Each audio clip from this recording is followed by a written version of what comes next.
varianti që t'ja u japësh të gjitha opsionet, vetëm... Të mijat, po patjetër. Pastaj ata do bëjnë zgjedhjen e tyre, por nuk mund më ndalojnë mua të them që të qohesh në 11 maj, të vishesh, të zbukurohesh, të shkosh në Bashradh dhe të hidhesh në kënet me gjithë votën, nuk je gjysmak politikisht. Nuk mund të ma thush mu që mos ta them. Unë kështu e konsideroj një vendim gjysmak, sepse është momenti i një kuriorzimi historik. Është shumë historike kjo.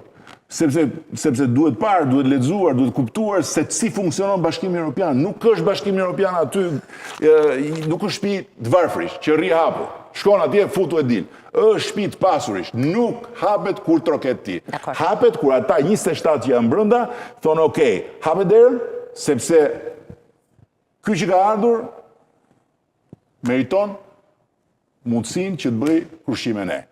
Është dinjitos, është i vlerësuar, kemi besim, dhe ky që ka ardhur nuk po flas për vendin, po flas antar i ri, Shqipëria. E kuptova. Dinjitoze, e vlerësuar, me besim, dhe këto e kemi bërë. Ne, nuk e ka bërë bufi.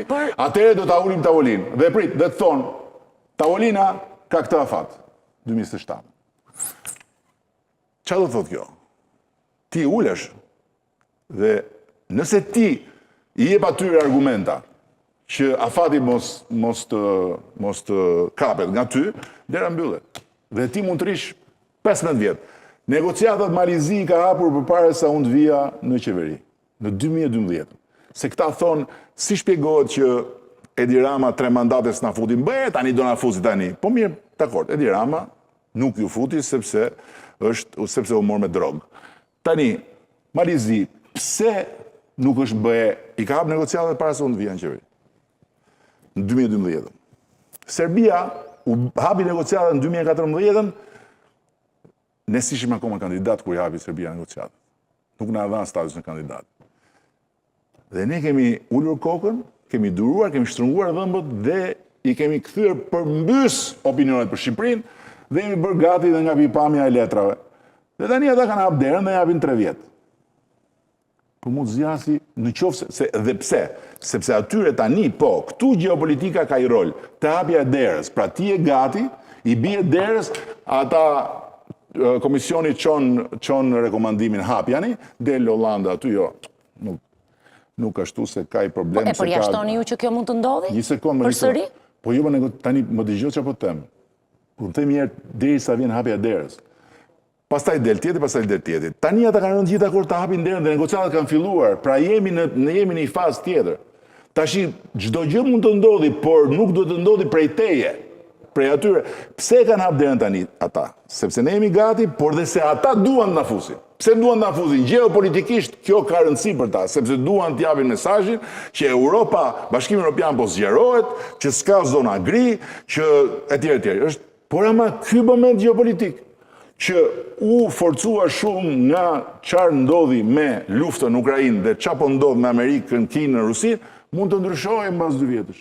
Në qoftë se ti deri në 2027 i bën detyrat, ti e ke mbyll. Qartë. Ata s'kan ku shkojnë. E kuptova. Nëse ti nuk i bën detyrat, dhe ata nuk e mbyllin, atëherë mund ndryshojë momenti geopolitik dhe më vazhdo, ka vende që negociojnë, Turqia ka që kur kam lindur unë që negocion. Domethënë, nuk po bëj këtë parashikim, por po them, edhe herë, duhet fokusohemi te kjo. Ne duhet bëjmë tonën, ne duhet të bëjmë tonën, të tjerët, po më vjen shumë keq, po të tjerët janë vrarë, janë djegur, e janë sakatuar për gërmat, për këto gërmat që shkruan ti alfabetin latin, janë vrarë njerëz, sepse alfabeti, edhe ky alfabeti, është pjesë e asaj profecisë Skënderbeut. Vendi jonë është atje, në Europë.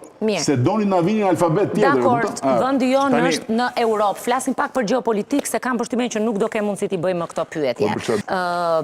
Çfarë pozicioni kemi ne? Përveç gjithë këtyre pozicionimeve për Bashkimin Evropian dhe i kuptoj të gjitha besoj janë shpjegime të rëndësishme për patjetër është moment historik i rëndësishëm. Dua të bëj disa pyetje tjera. Është çështje identiteti, përkatësie dhe digniteti. Nuk është, pastaj vijnë gjithë tjerë të tjera. Po s'na jep në dot asgjë tjetër këtë gjë. Se kemi qenë gjithë jetën popull i dorës dytë. Kemi qenë gjithë jetën në pamundësi për të bërë zgjedhjen tonë. Mbretërira, perandorira, komunizma. E kemi për të parë në dorë. Dakord. Ha pra.